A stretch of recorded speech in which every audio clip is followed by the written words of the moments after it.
बिस्मिल्लाहिर्रहमानिर्रहीम। अस्सलाम वालेकुम। आप देख रहे हैं नाइन ब्रदर और मैं हूं नसीर जर्मनी से। हमारे साथ आज फिर मकसूद अहमद नसीम साहब, जिनका बचपन ख़ानदान मसीह मौऊद अलैहिस्सलातु वस्सलाम के घरानों में गुजरा।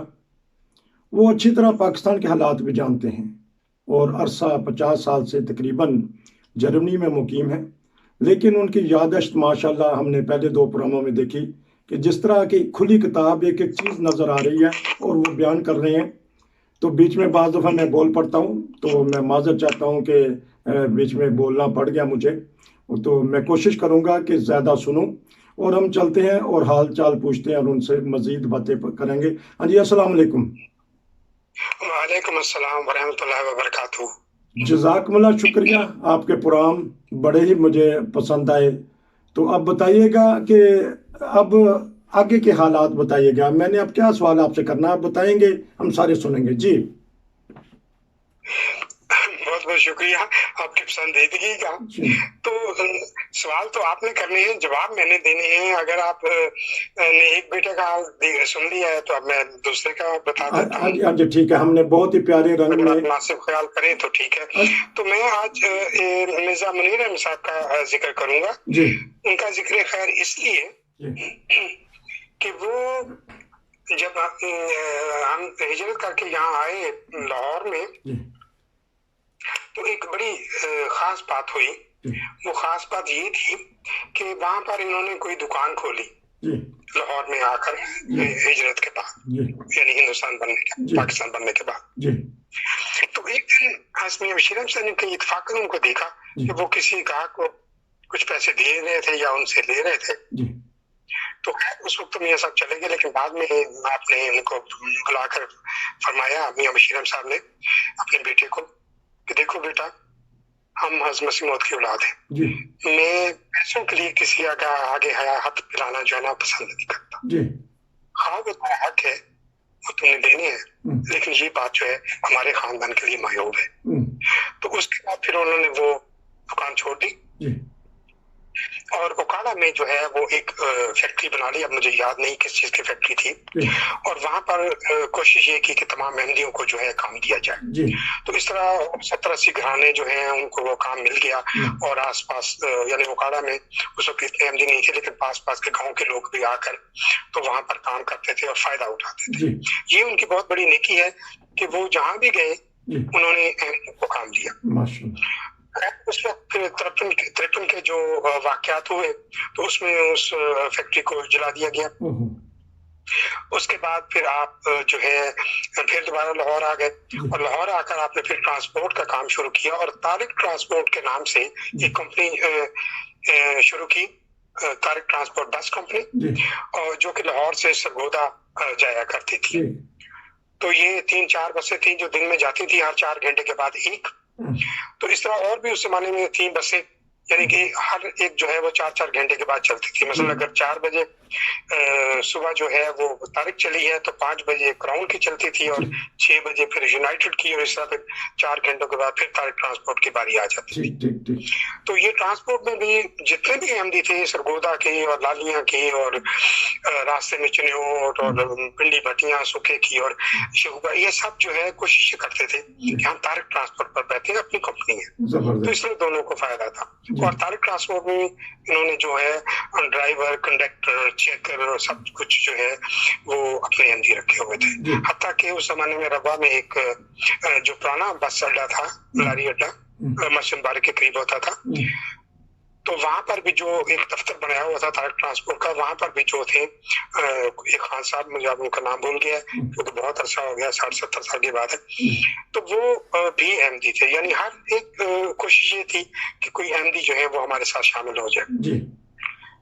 उसके बाद जब इन्होंने देखा कि अब कंपनियां बढ़ती जा रही हैं और इनमें मुनाफा भी कम होता जा रहा है, पेट्रोल भी महंगा होता जा रहा है, तो इन्होंने ट्रांसपोर्ट कंपनी बेचकर तो जेलवन में जो है वो एक चिप बोर्ड फैक्ट्री बनाई। और उस चिप बोर्ड की इतनी मशहूरी हुई कि वो पाकिस्तान की, उसका नाम भी पाकिस्तान चिप बोर्ड फैक्ट्री था। तो वो पाकिस्तान में सबसे नंबर 1 चिप बोर्ड फैक्ट्री बन गई और उसमें कई 100 लोग जो हैं वो उसमें काम करने लगे। तो आपने कोशिश ये की कि जितने भी ज्यादा से ज्यादा अहमदी मिल सके, बड़ी बड़ी दूर से अहमदी आकर वहां पर फिर काम करने लगे। लेकिन फिर भी जो है वो ये हुआ कि क्योंकि कंपनी का काम ज्यादा था और इतनी अहमदी मिल नहीं सकते थे, तो कुछ गैर अहमदियों को भी फिर शामिल किया। तो बड़ा अरसा चलती रही फैक्ट्री, और उसमें अहमदियों ने बहुत, आज भी यहाँ जर्मनी में बहुत से अहमदी मौजूद हैं जिन्होंने वहां पर काम किया हुआ है। और उनमें एक हमारे मलिक ताहिर साहब हैं, और इन्होंने भी वहां पर काम किया। ये बाद में हमारे हम रीजन के जो है अमीर भी बने थे यहाँ। तो इस तरह देखिए, जिन्होंने वहां काम किया था अहमदी के लिए, अहमदी के लिए अहमदियों को उन्होंने रखा, तो ये बड़ी बाबरकत बातें हैं कि जो कि हर एक नहीं कर सकता, कि खासतौर पर अहमदियों की मुलाजमत है। उसके बाद फिर ये फैक्ट्री जो है अभी कोई चंद साल हुए हैं जला दी गई, कि झूठे मुकदमा बना करके इसमें इन्होंने जो है वो कुरानी आयात जलाई है, जबकि कोई ताल्लुक नहीं, क्योंकि हज़मी मुनीर अहमद साहब तो वफात पा चुके थे। उनके बेटे हैं मिर्जा नसीर अहमद साहब, और शीरी उनको हम कहते हैं प्यार से। तो वो भी अमीर जमात हैं, थे अपने जेलम के। तो वहाँ पर घर भी वहीं पर था, फैक्ट्री के अंदर ही। तो वहाँ पर उन्होंने हमला किया और तमाम अमलाक को नुकसान पहुंचाया, फैक्ट्री जला दी। और बड़ी मुश्किल से ये चूंकि मियां नसीर अहमद साहब जो हैं ये पहले फौज में खुद भी के ओहदे तक रहे हैं, तो इनके कुछ ताल्लुकात करीबी एक जो था गैरिजन उसके साथ थे। तो इन्होंने फिर उनको टेलीफोन किया और उनको बुलाया, और उन्होंने बड़ी मुश्किल से फिर इनकी जान बचाकर तमाम घर वालों को इनको फिर पिछले रास्ते से निकाला। तो इस तरह ये झूठे इल्जामात लगाते हैं जो सरकारी मुसलमान हैं, और उससे हमें फिर ज्यादा तकलीफ उठानी पड़ती है। हालांकि आम मुसलमान जो है वो इन बातों का ख्याल नहीं करता, वो कहता ठीक है जो कलमा पढ़ रहा है मुसलमान है, अल्लाह खैर सला, उनको इन गहरी बातों से दिलचस्पी नहीं। और अस्तगफुरुल्लाह रब्बी, हम जो कुरान के मुहाफिज हैं वो कुरान के सवात कैसे चला सकते हैं? ये तो हो नहीं सकता। और ना ऐसा कोई वाकया हुआ है, क्योंकि मैं तो घर का आदमी, मुझे इल्म है कि ऐसी कोई बात नहीं, ये सिर्फ शर्त पसंदी थी और उसकी वजह से ये फैक्ट्री जला दी गई। तो मैं सिर्फ इसलिए उन्होंने सैकड़ों लोगों को जो है वो 20 बरस तक जो है वो काम देकर उनकी जो है परवरिश की इस तरीके से। तो मैं तो यही कहूँगा। तो मैं चले, मुझे भी थोड़ा सा मौका मिल गया कि हज़रत मिर्ज़ा मुनीर अहमद साहब के जो अंदर के खानसामा थे वो मेरे वालिद साहब मोहम्मद हनीफ बावर्ची, जो उनकी कब्र के ऊपर कतबा लिखा गया है, वो क्योंकि खलीफा सालिस के भी बावर्ची थे, खानसामा थे, तो उनके कतबा के ऊपर यही लिखा गया है। ये हमारे लिए एजाज़ है कि खलीफातुल सालिस रहमतुल्लाह के खानसामा मोहम्मद हनीफ बावर्ची। बहरहाल ये तो चले, आपकी बातों से ये बात आ गई। हाँ जी, ये आपने दो बेटों, बातों से बातें निकलती हैं। हाँ जी, तो दो बेटों का आपने जिक्र खैर कर दिया, और एक तो जो आपने एक प्रोग्राम में बताया था कि एक पोती ऐसी खुशनसीब हैं जो वक्त के इमाम महदी मसीह मऊद अलैहिस्सलातु वस्सलाम की बाबरकत आँखें, बाबरकत नज़रें भी उनके ऊपर पड़ी हैं, कि हज़रत मिर्ज़ा बशीर अहमद साहब रज़ियल्लाहु ताला अन्हु की वो बेटी, क्या नाम था आपने बताया उनका? अमतुस्सलाम वो थी।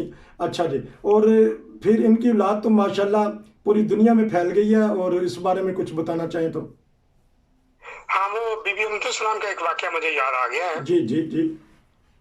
वो वाकया ये है कि आपने जो है वो यूनिवर्सिटी से मौलवी फाजिल का इम्तिहान जो है वो उसमें फर्स्ट आई थी, सबसे ऊपर, माशाल्लाह, इतना यानी उनका नॉलेज था। तो ये देखें कि हमारे घर की बीबियां जो है वो उस जमाने में मौलवी फाजिल किया करती थी, यानी कॉलेज और ये वो तालीम जो है इसको कोई खास अहमियत नहीं दी जाती घर में। तो इसलिए जब मेरी मंजली सिस्टर जो है उनका नाम है जुबैदा रशीद, उनका नाम है, और बाद में उनकी जो है फ्रैंकफर्ट में शादी हुई और महबूबा नसीम साहब से, तो उनका नाम फिर जुबैदा नसीम पड़ गया। हम प्यार से उनको बैदी कहते हैं। अच्छा। घर में भी, खानदान में भी, खानदान मुस्लिमों में बैदी कहा जाता है जी। तो उनको हज़रत मुजफ्फर ने, यानी मेरी मुँह बोली वालदा ने जो है बीए तक तालीम दिलवाने की जो है वो का वादा किया था जी। और वो तालीम दिलवाई, और जब उन्होंने बीए पास किया तो तमाम खानदान हाजी मसीह मौद में मेरे पास तहरीर वो जो है ईमेल जो सब कुछ मौजूद है कि उन्होंने इतनी खुशी मनाई कि हमारे घर की एक बेटी ने भी बीए किया, यानी उसमें खानदान में सबसे पहली जो है या खानदान से ताल्लुक रखने वाली लड़की जिसने बीए किया था। ये भी मैं बताना चाहता हूँ। हाँ ठीक है, ये इस तरह के तो वाक़यात हमने सुने, क्योंकि बाज़ वाक़यात ऐसे हैं जो अखबारों में लिटरेचर में है, लेकिन आजकल पढ़ने का मौका कम मिलता है लोगों को, क्योंकि मोबाइल आ गया है, इंटरनेट आ गया है, लैपटॉप है, सारे काम इस तरह हो जाते हैं। तो इस तरह के तो वाक़या सुना जी, मजीद सुनाइएगा। एक लतीफ़े की बात भी मैं आपको बताता हूँ। जी जी। वो ये है कि जब मिर्जा बशीर अहमद साहब की शादी हुई तो आप बिल्कुल छोटे बच्चे थे, 13-14 साल के, और आपकी जो ज़ौजा मोहतरमा है हज़रत मुज़फ़्फ़र, वो भी कोई 12-13 साल की जी। तो उसके कुछ अरसे के बाद, कुछ सालों के बाद, जब आपके यहाँ ये पहली औलाद हज़रत बीबी अमतुस्सलाम साहिबा पैदा हुई, तो कहते हैं कि मैं स्कूल में था, हाई स्कूल में, तो मैं घर आया तो किसी ने मुझे बताया कि तुम्हारे यहाँ बेटी पैदा हुई है जी। तो मैं शर्म के मारे अम्मा जान के चारपाई के नीचे जाके छुप गया। और वो फिर सब इधर उधर ढूंढते रहे कि वो बशीर आया था, कहाँ गया, बल्कि नहीं, अम्मा जान हज़रत बशीर अहमद साहब को बुशरा कहकर पुकारा करती थी, इसीलिए आपने अपनी कोठी का नाम रब्बा में अल बुशरा रखा था। ठीक। तो ये देखिए कैसी तारीखी बातें हैं। तो वो अम्मा जान ने वो ढूंढ लिया और उनको जो है अपनी चारपाई के नीचे से, पलंग के नीचे से कहा बाहर आ जाओ, कोई ऐसी बात नहीं है, ये होते हैं, बच्चे पैदा हो जाते हैं जब इंसान की शादी होती है, तो तुम्हें बहुत बहुत मुबारक हो, जाओ बच्ची का मुंह देखो और अपनी बीवी को मुबारकबाद दो। तो ये बातें हैं जो ये वाकया जाती तौर पर हज़रत बशीर अहमद साहब ने मुझे खुद सुनाया था, तो इसलिए मुझे याद है। तो कि कैसी प्यारी प्यारी बातें जो हैं वो अपने बचपन की वो हम लोग सुनाया करते थे और हम लोग गौर से सुना करते थे। जबरदस्त। और उनकी कोई ऐसी कि वो हिस्से मज़ाह भी था, सुनने में आया है कि वो मुस्कुराते भी थे, सुनाते भी थे। तो कोई उनकी सैर का वाकया या कोई ऐसा वाकया बताइएगा कि जो आपके साथ हो और नाज़रीन को बताना चाहें। अच्छा, मेरे साथ तो वो सैकड़ों वाकयात हैं कि मैं अब वो जो है उनकी तशखीस नहीं कर सकता कि कौन सा सुनाऊं या कौन सा ना सुनाऊं। ठीक है, लेकिन मैं आपको सिर्फ एक बात ये अर्ज करूंगा आपकी खिदमत में कि जो हज़रत बशीर अहमद साहब ने मेरा नाम और तखल्लुस नसीम रखा था, और पहले भी एक मरतबा मैंने अर्ज किया था कि उसकी किसी को समझ नहीं आई कि ये तखल्लुस, क्योंकि तमाम खानदान है हज़रत मसीह मौद में किसी एक भी बच्चे का नाम तखल्लुस के साथ नहीं है। जी। अच्छा, अब जब हज़रत साहब फौत हो गए था, उस वक्त से पहले भी हमें इल्म था कि हज़रत साहब शायर भी हैं और अपना नाम वो कभी तखल्लुस अहमद रखा करते थे, कभी बशीर के तखल्लुस इस्तेमाल कर लिया करते थे। ठीक है, तो अब जब मैंने उनकी वफात के 2 साल के बाद जब जंग हुई तो मुझे भी जो है वो, चूंकि मैं पढ़ने लिखने का शौकीन था, हज़रत बशीर अहमद साहब अपनी जिंदगी में ही, अपनी हयात में ही मुझसे किताबें पढ़वाया करते थे और रिसाले पढ़वाया करते थे। आप पलंग पर लेट कर सुना करते थे, मैं नीचे जमीन पर लेट के उनके पास, क्योंकि वो एयर कंडीशन कमरा था तो हमें बड़ा लुत्फ आता था वो ठंडे फर्श पर लेट कर। तो दरी होती थी, बाज़ का कंबल होता था, इस तरह। तो वो मुझसे सुना करते थे, यानी उस वक्त मैं अभी 7-8 साल का बच्चा था, लेकिन मेरी उर्दू इतनी अच्छी थी कि हज़रत साहब को बहुत पसंद थी। हाँ, कहीं जो किसी कोई मुश्किल लफ्ज आ जाता था, मैं गलत पढ़ता था, तो वो उसकी तस्हीह कर देते थे। कितनी बड़ी बात है कि किस तरह वो मेरी तालीम और तरबियत कर रहे थे।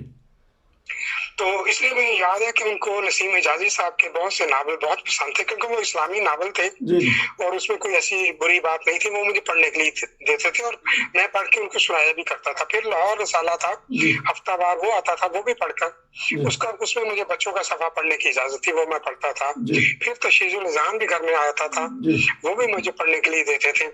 हाँ, एक बात से मना करते थे कि ये बच्चों की दुनिया और ये इधर उधर के जो रिसाले हैं उसमें जो है जिन्हों भूतों और परियों और शहजादों की बातें सब अफसाने हैं, ये ना पढ़ा करो। बस इस बात ये। हाँ, उनका एक प्राइवेट रेडियो जो उनके कमरे में था, पूरे घर में एक ही रेडियो था, वो भी मुझे सुनने की इजाजत थी। देखिए, मैं 7-8 साल के बच्चे की बात कर रहा हूँ, कोई जवान जहान की नहीं। तो इसलिए जितनी उन्होंने शफकत मुझ पर की है, शायद मैं समझता हूँ कि अपने बच्चों से भी ज्यादा मुझ पर शफकत की है। फिर इससे भी बड़ी शफकत की एक और बात बताता हूँ, वो ये है कि अगर उनका कोई नवासा या पोता दाई तरफ बैठता पलंग पर, तो मैं उनके बाई तरफ होता, या मैं वो अगर बाई तरफ बैठ जाता तो मैं मतलब कोई तखसीस थी नहीं घर में। इससे ज्यादा प्यार कोई इंसान नहीं दे सकता। जी जी जी जी। ये तरबियत जो है हज़रत मसीह मौद की ने अपने और हज़रत अम्मा जान ने अपने बच्चों की है कि वो हर अहमदी को अपना भाई और जो है अपना ही बंदा समझते हैं।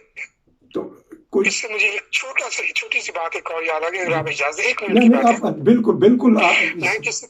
96 में मेरी वालदा बीमार हो गई। वो पहले यहाँ जर्मनी में रहती थी, तो वो उससे 1-2 साल पहले वापस चली गई थी।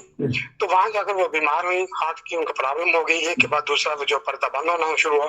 तो उन्होंने मुझे फोन किया कि बेटा मैंने तुम्हें कभी कुछ नहीं कहा, और लेकिन तुम अगर तुमने मुझे जिंदा देखना है तो आप आ जाओ, मैं भी तुम्हें देखना चाहती हूँ।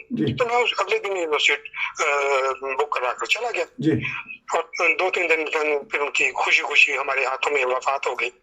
तो उसके बाद मैं तमाम खानदान में मिलने गया, क्योंकि वो तमाम खानदान भी आया हुआ था। बीबी उम्मे मतीन साहिबा भी तशरीफ लाई हुई थी, जो कि हज़रत खलीफतुल मसीह सानी की जो है वो है ज़ौजा। तो इस तरह बहुत से लोग आए हुए थे खानदान के। तो मैं गया सबका शुक्रिया अदा करने के लिए बाद में। तो हज़रत हनीफा साहब के घर में मैं जब गया, तो वहां पर मैं हज़रत हनीफा साहब को, उसको बुखार था। वो कहने लगे आओ बेटा देखो ये मुझे बुखार आया हुआ है, तो अंदर यहाँ देखो मेरा कितना बुखार। मैंने चेक करके किया, बताया उन्हें। तो इतनी देर में वो जो है मीर दाऊद साहब की बीवी आ गई। वो क्योंकि दरमियान में जो मकान है उनके दरमियान में छोटे छोटे दरवाजे भी हैं ताकि एक दूसरे के घर आ जा सके। तो वो आके कहने लगी तुम जमीन पे बैठे हुए हो, किसी को कहा कि कुर्सी लाओ इधर। तो मुझे कहा कि इसको, मैं कहा जी मैं मियां साहब के पास बैठा हूँ नीचे, वो नीचे लेटे हुए। कहने लगे तुम कुर्सी पर बैठो।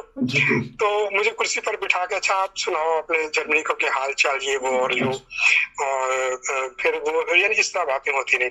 तो मैंने आज मियां हनीफा साहब से कहा कि मियां साहब आप इतनी शफकत फरमा रहे हैं, मैं तो खानदान का एक मामूली सा क्या उसको कहते हैं गुलाम। तो वो कहने नहीं, तमाम जमात अहमदिया के बच्चे हमारे बच्चे हैं। वाह माशाल्लाह, देखिए कितनी बड़ी बात है। जी जी जी। यानी कि मैं घर में एक पाले हुए बच्चे की बजाय वो कहते हैं तमाम खानदान के बच्चे हमारे बच्चे हैं, यानी तमाम जमात अहमदिया के बच्चे हमारे बच्चे हैं। जी जी। ऐसी बातें जो है इस खानदान से हम सीखते हैं, तो उसके बाद जो है उनके लिए दुआ खुद ब खुद ही निकलती है, हाँ कोई भी हो। जी अच्छा, तो एक आखिर पे एक वाकया बता दीजिएगा अगर कोई ज़हन में है तो। कभी आपको ये सआदत मिली है कि आपने कभी वजू करवाया है हज़रत मिर्ज़ा बशीर अहमद साहब का, या जाय नमाज का इंतज़ाम किया है, ये बता दीजिएगा। बिल्कुल बिल्कुल बिल्कुल। क्योंकि मैंने बताया था कि जब हम सदर अंजुमन के क्वार्टर में रहते थे तो मैं नमाज पर जाया करता था। जब हम कोठी अलबुशरा दरअसल गरबी में चले गए तो वहां से भी हम बाजमात नमाज के लिए मियां साहब के हमरा जाया करते थे। ठीक है जी। तो जब मियां साहब ज्यादा बीमार हो गए तो उसके बाद फिर बाज़ वो जो है हाथ धोने के लिए वो साथ में अपने कमरे के साथ जो गुस्साखाना था, टॉयलेट अलग था, तो वो गुस्साखाने में भी नहीं जा सकते थे अपनी बीमारी, बाज़ हमेशा नहीं। तो उस वक्त जो था, जो भी कोई घर में मौजूद होता था वो उनके हाथ धुला देता, जिनमें मुझे भी ये सादत हासिल हुई कि मैं लोटे में पानी ले आता था, तौलिया ले आता था, साबुन ले आता था, और एक चिमची सी जिसमें वो नीचे रखकर मैं अपने, तो वो पानी से लोटे से पानी डालता था, वो हाथ वगैरह धो लेते थे, कुल्ली कर लेते थे। तो ये सादत हमें नसीब हुई है, बहुत मरतबा हुई है, इसलिए मैं ये नहीं कह सकता कि 1-2 मरतबा हुई। लेकिन आप घबराते थे, जब मैं करवाता था तो घबराते थे, क्योंकि वो बच्चों से काम नहीं करवाना चाहते थे। मतलब किताबें पढ़वा लेते थे, रिसाले सुन लेते थे, रेडियो को भी वो खबरों के लिए मुझसे लगवा, लेकिन ये जो है ना हाथ धुलवाने वाला, ये नहीं करवाना पसंद करते थे। ये वो उनका एक खादिम था, बल्कि उनका नाम भी बशीर अहमद खादिम है, उन्होंने खादिम अपना खुद ही रखा हुआ था कि मैं मियां साहब का खादिम हूँ।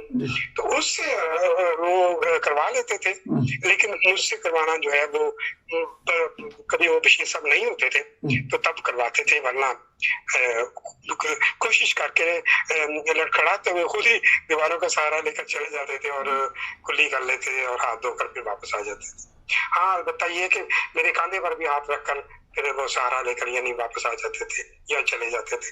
तो ये साथ है जो कि हमें उन बुजुर्गों की मैयत में नसीब हुई। अल्लाह ताला उनको जज़ाए खैर दे और उनके दर्जात क़यामत बुलंद करता चला जाए। आमीन। इसी फिक्रे पे हम प्रोग्राम ख़त्म करते हैं कि अल्लाह ताला उनके दर्जात बुलंद से बुलंद करता जाए और अल्लाह ताला आपको भी जज़ाए खैर दे कि आप वो वाक़यात बता रहे हैं जो और किसी को नहीं पता, क्योंकि आपके साथ बीते हैं, आपने उनके साथ ज़िंदगी गुजारी है। उम्मीद है कि आने वाले प्रोग्रामों में भी हमें ऐसे ईमान फरोज़ वाक़यात बताएंगे। नाज़रीन, आप दुनिया के जिस मुल्क में भी रहते हैं, अगर आपने भी ख़ानदान मसीह मौऊद अलैहिस्सलातु वस्सलाम के ख़ानदान से फैज़ हासिल किया है, उनकी खिदमत की है, या मुल्क की खिदमत की है, या जमात की खिदमत की है, या इंसानियत की खिदमत की है, कोई भी खिदमत की है, तो आइए नाइन ब्रदर को बताइए, ताकि ये कर्ज है हमारी आने वाली नस्लों का जो हम छोड़ के जाएंगे। जुड़े रहिए नाइन ब्रदर के साथ। नसीर को इजाज़त दीजिए। आपका शुक्रिया जी। अस्सलाम वालेकुम रहमतुल्लाह।